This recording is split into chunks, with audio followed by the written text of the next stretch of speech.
Thank you, Michael, for joining us at the We Need to Act podcast. It is a great honor to have you with us. And I wanted to start by ask a question about yourself. You are a hmm member of the Hopi tribe in northern Arizona. Could you start by telling us more about yourself and the work you do? Yeah, my name's Michael Kotutwa Johnson. Kotutwa is my Hopi name, and what that really means, when I was told, was those burning embers or those burning coals at the bottom of the fire. And so Mm. I'm a 250th generation Hopi farmer. We go way, way back. And so I'm an assistant professor here at the School of Natural Resources, the Environment. I also hold an extension track here at the University of Arizona where I do a lot of agricultural work. I mainly focus on indigenous traditional agricultural practices as well as land use management schemes and stuff like that. So, but I also hold an appointment with the Indigenous Resilience Center, which is basically focuses on food, energy, and water. So I kind of do a little bit of everything here at the University of Arizona and at my farm up there on the Hopi Reservation. Thank you for the introduction.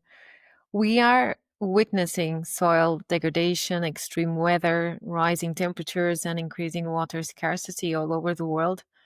Well, conditions that are pushing us toward a silent crash in our food systems. Actually, this is really important to highlight. How can ancestral agricultural knowledge and practice, like those you use and study, help build resilience in the face of these challenges? Well, our biggest problem, as you've kind of mentioned, it's not just the climate, but it's also the practices that are being employed throughout the globe. Most of them Mhm. are what we call conventional agriculture, which is geared towards efficiency and quantity. And so when you have those 2 things, you also have a lot of variables that go or inputs that go into those things. You have a lot of pesticide, herbicide use. You have a lot of crops that aren't used to the environment that they've been grown in over time. And so what happens is when you raise these new crops out there, you start to clear land, you get rid of the biodiversity that exists, and you often wind up getting rid of those food systems that have existed for thousands and thousands of years. And so that's definitely a problem. So some of the things that we're doing here, that we've been doing at Hope, is we're trying to revitalize some of these practices. But we're also the most important thing is that we're trying to hold on to these ancestral seeds that we have, because these seeds and these little plants for us are like children, and they've learned to adapt, and they will learn to adapt. And so it just takes time. But when you remove them from their environment, then you have all this what they call soil degradation and everything like that, because it's just the new agricultural practices just clear the land and they're not managed in a way that people truly understand how to work with their environment. Thank you. You highlight important things. Well, when we learn about these practices, the traditional practices that are used right now, they start using pesticides to feed more people. To have not better in quality, but better in quantity crops that could be more resilient in terms of weather conditions and in terms of growing. Could we use these ancestral practices to feed the amount of people that we have in the world? Well, I think that people don't realize that, 70% of the world's population is fed off on fields that are only 1 to 5 acres in size, which is small. I don't know what that is in hectares, but they're pretty Yeah. small. And so I think the problem with our traditional systems is that they are small. They're not at scale. And so that causes a problem. But if you think about putting all of these systems together, like you put a bunch of 1 to 5 acre, you have a bunch of people that farm 1 to 5 acres, you have a pretty good sized field there, right? And so that's just one way. But the ancestral practices are basically they're place based, meaning that they do well in the place where they were originally formed. And so you have to figure out, like, yeah, we could do this, but what were people doing before we had conventional agriculture and all these what they call biological controls?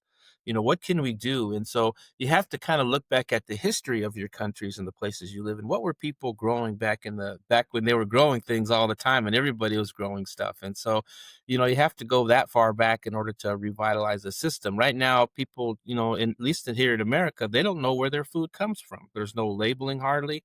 The use of pesticides and herbicides is very prevalent here in the United States, and I'm sure it's that way around the globe too. Wherever you have these inputs and these companies coming in trying to say we have a good crop here that's going to feed a billion people. But it's not about feeding a billion people. It's about feeding their corporations and their accounts. That's true. And so we need to figure out ways that we can have a balance so that the people who they're trying to feed also are able to benefit from a lot of these practices that they're employing. Because right now, I just feel it's a one-way street. So we need to figure out ways to level the playing field, so to speak. Thank you. I was thinking about a past guest we had, Ellen Norberg. Oh, she's a author and a filmmaker and a founding director of Local Futures, an Hmm. organization Yep. focused on localization. You know her? Yes, I do.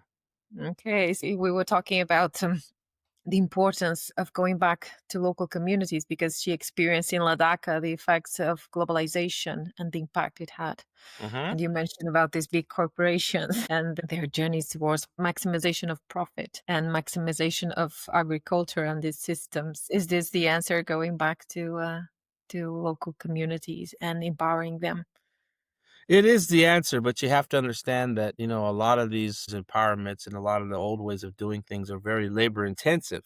They're Mm. not They're not just you just don't get on a tractor and just drive around, dude, there's a lot of Uh-huh. work in that involved, and unless we start looking at our values, and one of those Mhm. values, of course, in this case would be hard work. Do we wanna work hard, or do we wanna lay on the beach? I mean, there's just those type of things, there's those type of sacrifices, and unless we have the values behind our agricultural systems, it won't be sustainable. It's just gonna be a temporary fix, and so it's the values that indigenous Mhm. societies have that makes them last for a long, long time. When you start removing those values, you also remove the discipline that holds the balance in check. And so you have to really think about that when you want to revitalize these systems. Is your society, is your community lazy? Are they not lazy? I've been to Europe a lot of times, and I admire those family farms or those heritage varieties that are grown that people are proud of. They don't mind putting the hard work in there. Here in the United States, we have something similar, but it's very localized too. And so we're just trying to Mhm. figure out ways to, like I said, get that balance. But yeah, it's just really about the values in my mind. Thank you. And the quality of agriculture and the soils is, and what we eat is connected to the health conditions and Hmm. indigenous communities, as far as I know, across US and Canada. I've never been to the US, but I've been to Canada twice and have indigenous friends there. And they experience disproportionate rates of diabetes, heart disease, mental health challenges, and also substance abuse. How are these health issues connected to shifts away from traditional diets? Well, you have to understand the systems in Canada and in the United States. The American Indians are the First Mhm, Nations people up in Canada where just roamed this land freely for a long time. They had their own mhm, boundaries that they set up with other tribes, but pretty much they were able to hunt and gather, farm, do the things that they were used to doing. And then we have all these laws and all these legislations and all this people coming over making claims that this is our country now, and you need to move right. out of the way. And then when you take somebody from their original territory and you move them to things like reservations, like here in the United States, you take away their lifestyle Mhm, and you get them dependent upon foods that their body are not adjusted for, like white flour, white sugar, things like that they can't adapt to right away. And it takes hundreds of years to get your body to adapt to those type of mhm, different things. And so you wind up having these high rates of diabetes. Like, for example, here we have one reservation that has a diabetic rate of 80%. We have yeah, another reservation that has a life expectancy rate of only 52 years old. And now at one of our reservations is diagnosing 4-year-old kids with type 2 diabetes. And it's all preventable. It's all directly related to the food systems that we mhm, have. And so we need to figure out ways to find out what the quality of those foods are, what they were, as far as doing maybe some nutritional testing on these foods, and try to bring mhm, those back so that we can give our people good food rather than the crappy stuff. And I'm going to say that rather than the bad stuff that we're giving to them in these what they call commodity boxes, which are boxes given to us by the United States Department of Agriculture to help us eat. Uh-huh. And so, we just need to figure the level. It's always to me, it's always about community and leveling the playing field. But there's that direct relationship also, Mhm. because we know that we have those plants are uptaking the chemicals with glyphosate, things like that. But Mhm. the food, for example, needs to be changed, and we need to find ways to change that. And that's by doing these nutritional analysis and our tests and setting aside parts of our land to actually grow these traditional foods out on a bigger scale.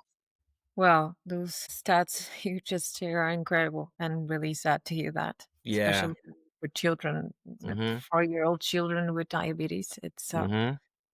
It's It's really unheard sad. of. It's unheard Yeah, of. It's unheard of throughout the globe, and we have the highest rate of diabetes on one piece of land here in the whole globe, 80%. And so why that's is that huge. when we have the richest country in the world, we Uh-huh. can't seem to take care of our original citizens, our first Americans, as I call it. And Uh-huh. so we need to start to work on those issues more. And I'm not one to, blast the United States government. I'm proud of this country. I'm from this country. But Uh-huh. we need more help. We need more cooperation, in my opinion, just to move the needle forward.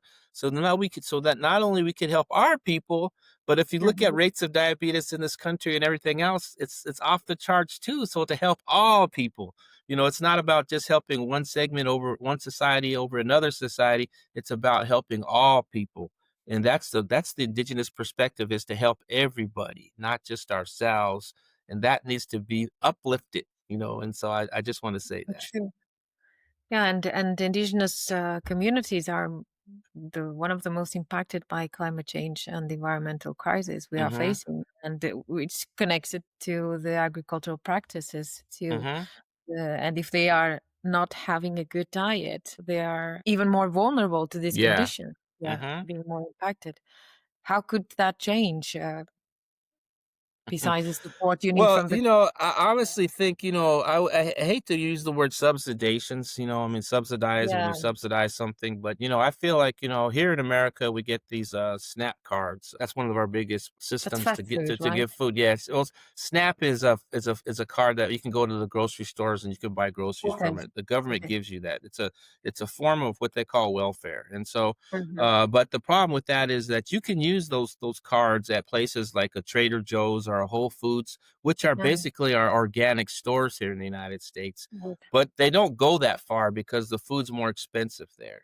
So what if you were to subsidize the United States government were to subsidize those stores so that people could buy more food there, rather Mhm. than the typical grocery stores? I think that would go a long way as far as putting nutritional foods back into our communities, Mhm. because you're going to always go someplace where your dollar or your whatever you call it over in Portugal, it's Yeah. going to go a long way if you everybody wants to stretch their dollar a little bit more, buy more stuff with it, right? And so it's you have to figure out ways to subsidize the food system, but you also have to find ways to improve the local food Mhm. systems, the small farmer, in order for them to get that food to make it accessible to the people who need it the most. Yeah, money is Money's a the big thing. yeah, and it is often the obstacle for more Yes. responsible choices. So Yep. if you want some to eat better, but if it is the food is more expensive, you will end up buying You buy the them? Yep, you expensive will. stuff. That's the truth, and so That's a it's just big hard to find ways around that. I mean, uh-huh. I feel like food should be a right in the United States and throughout the world. Quality food should be a right to a lot of Yeah, people. Some people do have everywhere. Yeah. quality food. Yeah, it should be, but some people do have that. Some of them just forgot how to grow it.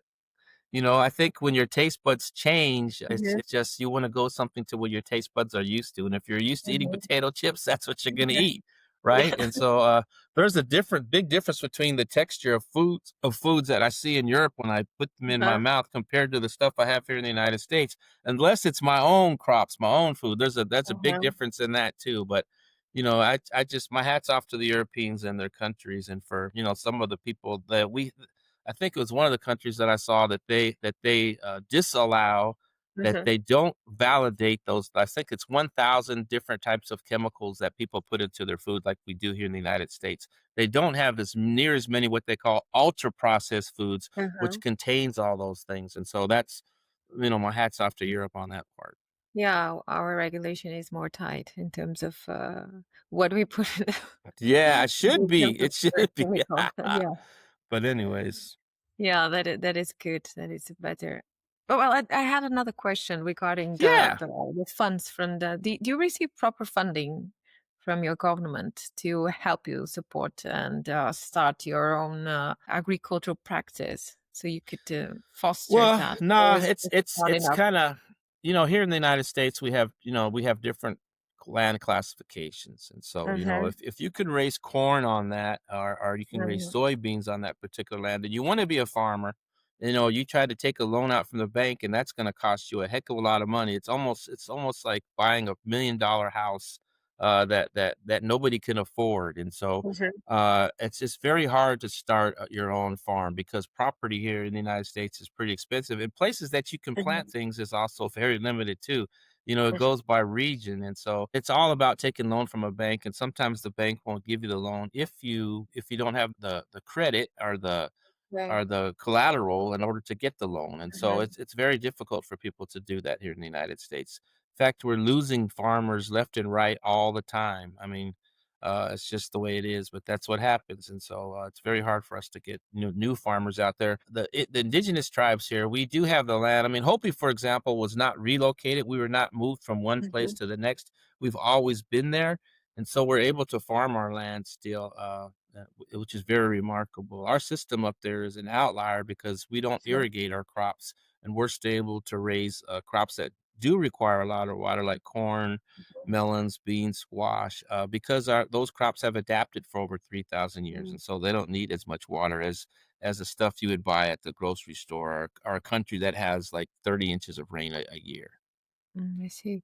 Well, here I see a revitalization of the farming practices, I and don't even know what you guys raise in Portugal. I don't know. I don't know if you raise corn there, if you raise rice well, there, here if in you raise, I Portugal mean, and here in well in Europe in general, but here we plant corn, yes, but hmm. what else? I know you raise I don't know, livestock. You many have to raise things. livestock, right? You Yeah, have to for raise like sure. Yeah, for sheep sure. and But I think we have a very fertile soil, I would say. What are the things that are you yourself a farmer? Do you have a eggplant? garden? Well, Do not you, yet, but I will you should because I'm get one. building. You should get I a yeah, small one. yeah. I have I'm building a wooden house in a bigger piece of land, and I will definitely have a garden there to I plant. think that goes into the question of, and I say that because Uh-huh. I really goes into the question of like, what do you believe in?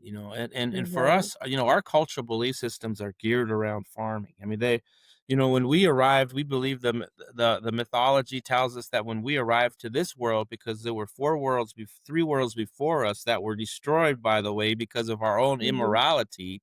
But this world that we're living in, when we got here, Mhm. we were given a planting stick to plant with. We were given Mhm. seeds, and then we're also giving water because water is so important. You have to have moisture to do that. But the most important thing that the person who gave us these three things to survive in this very semi-arid region, you have to understand we only Mhm. receive 6 to 10 inches of annual rainfall a year, which is Mhm. something like 13 to I don't know 20 something centimeters. He told us the most important thing that I'm going to tell you is that you need to have faith. You need to have faith in everything you do. Mhm. And that's true because if you don't have that, we could have not survived all these times when we've had drought or we've had these environmental fluctuations. It's our faith that grounds us and that continues to have us go out there and plant every year, no matter what conditions are out there.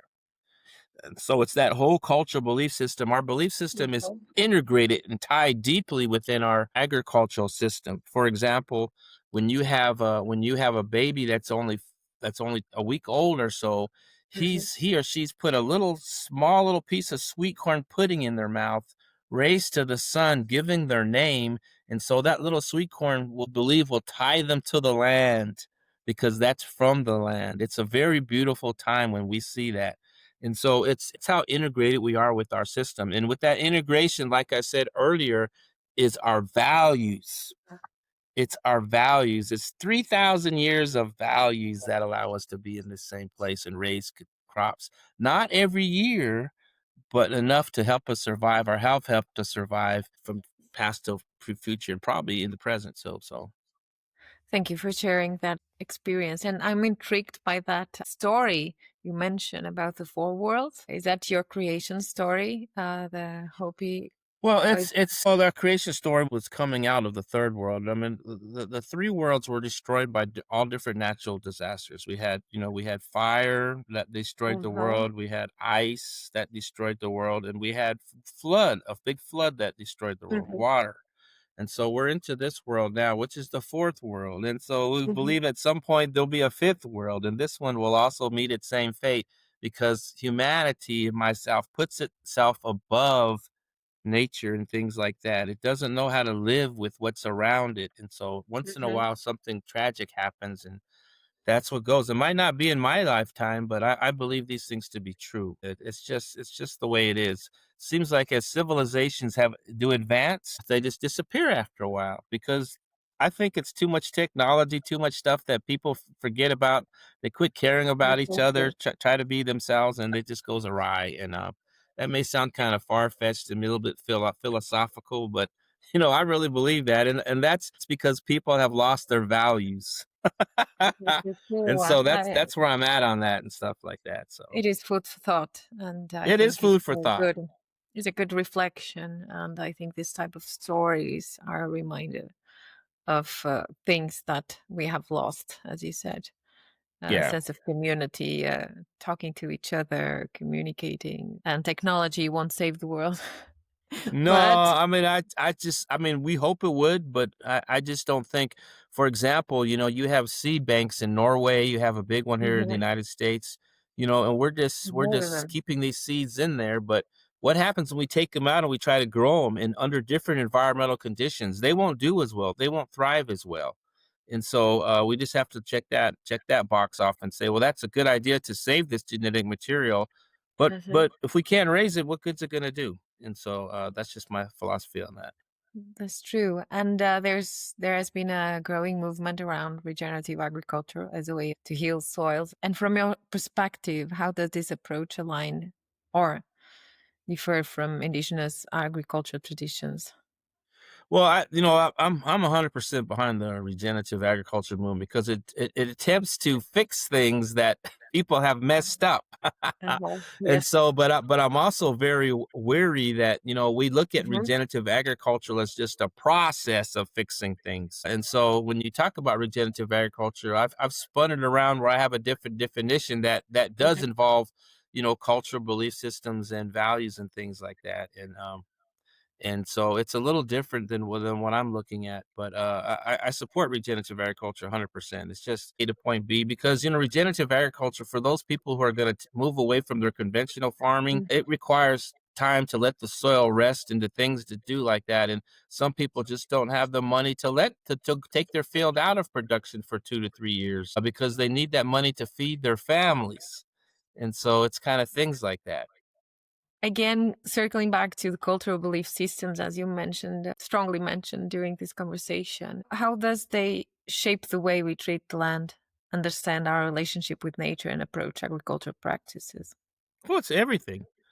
I mean, Yeah. you have to look at like, I like to tell people that, Hopi is one of the few places where crops are raised to fit the environment and the Hmm. environment is not manipulated to fit the crops. And so that relationship starts off right away. I mean, you don't Hmm. want to go out and clear a space that's too big because of our environment, the winds will just take the soil away. And so you have to understand, and part of that understanding is like when you take something or you move something, you always give something back. I mean, an example would be when I was gonna help with the ceremony, help them set Hmm. up for that. We went out and we gathered sand for one of our ceremonies. We needed a particular type of sand to carry this particular ceremony out. So when we took the sand, we left a prayer feather behind, and somebody left a pot behind because that's our way of giving back. It's about acknowledging stuff, taking stuff and acknowledging it, and trying to say, here, I'm gonna take this and I'm gonna give you this. It's Uh-huh. that sharing. And And it's a beautiful because you slow yourself down enough. And so that's how important, this relationship context is, relationship with everything. And I think Mhm. people need to really understand how that works, because too many times we just take things, walk away, take things for granted. Like when you turn on the water faucet, you expect the water to come out, oh, wow, you don't even think Uh-huh. about it, but that water has life too. It's giving you life by you drinking it, right? And so you should Uh-huh. respect that. I mean, I've been here for Yeah, like maybe you millions of shouldn't use years. so much of it, and I mean, I'm just, stuff like that. And so it's really about having that type of relationship because when you have respect and you have like what they call reverence for it, Uh-huh. you learn not to abuse it. And so that's the beauty of it. You have to have that because otherwise it just goes awry. And you need to have respect for everything, according also each other. Uh-huh. That's that's true. that's the important thing. And so if you were respecting everything, respect each other, we'd be living in a more happier place. That's so true. And it used to be like that in communities. We would Yeah, oh yes, exchange it things, did. It right? did. I will give you this and you will give me that, Yeah. and we will be happy instead of Yep. money Yep. that buy everything. Yep. And I'm also interested about your matriarchal society. Mhm. Yeah, Um, Hopi is a what they call a word, matriarchal society or matriarchal based society. on matrimony or whatever you wanna call it, and so that means that, the women basically have a tremendous amount of role in our society as far as Uh-huh. agriculture is concerned. The fields that the men farm on are owned by the women. Traditionally, they're owned Uh-huh. by the women. The seeds are owned by the women. They're prepared and given to the men to plant. When the harvest comes in, after we harvest the fields, the men harvest the fields, it belongs to the women, and then they Uh-huh. distribute it to whoever needs those food to survive. Uh-huh. So it's very integrated in there as far as agriculture is concerned, in life in general, because the women are so busy. I mean, when it comes to preparing for these ceremonies that we have, they're in there all week long cooking food, preparing the food. They don't have any time to go out there and maintain the crops. That's the man's job. I mean, and it's not really gender, it's really about holding society together to have the balance between the men and the women in order to hold the society together. And so that's a good thing. And so you have to look at it like that. This matrilineal society is still in effect till this day. And so it's looked at like that, and so it's kind of neat to come from a society like that where you have to have respect for the women because it's not only required, but it's something as a person, as a human being, you should want to have respect for the women. That's the best thing. That's to me, that's a good thing to have.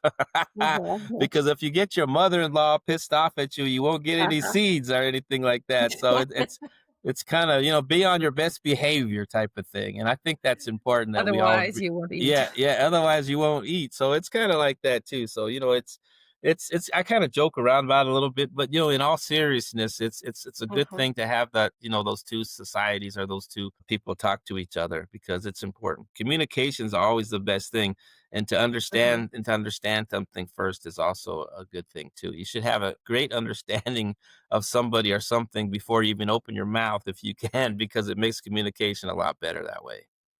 Yeah, that's true. And because in general, we have a patriarchal society In general, globally. yes, we do. Throughout the globe, we do. Throughout the, yeah. And the women are more impacted by climate change, and they also have a deeper connection with Mother Nature. Yes, because they're Um, nurturers. My God, yeah, man. I that's mean, it. I have, Yeah. there's part of it, and I don't think that's wrong. I think that's the beauty of women. It's the nurturing part of it that I Mhm. really admire. One time I went out to thin my corn because we put about 10 to 20 kernels per hole, and then when they come up, we thin them Mhm. out to 6 to 7 because there's not as much moisture available. But when I ask, sometimes the women want to come and help me, and it takes 3 times longer because they don't know which ones to pull out, they wanna save every single one, and And I said, "You got to pull them out." And then, "Oh, I don't want to Uh-huh. hurt this one. I don't want to hurt that one." And so, it takes time. So I very rarely let women help me with my, manage my field like that because it takes a long time. But it's always fun to show, and it's always fun to talk with them. When you want to have a woman out in the field, walking around to help bless the field too, and to encourage those little plants to grow because they're like children to us, right? So you want to sing Uh-huh. to them and talk to them and do those things that we've been doing that my grandfather even used to do when I was a child, to go out there and sing Hopi songs to them and encourage them to Mhm. grow. And they're just like us. Those We have a saying in Hopi that we are like corn. And it means a Mhm. lot, because we are. We come up from below, or otherwise the womb of the earth, and we raise, and then we produce these ears, and each one of those ears represents a new child, a new future.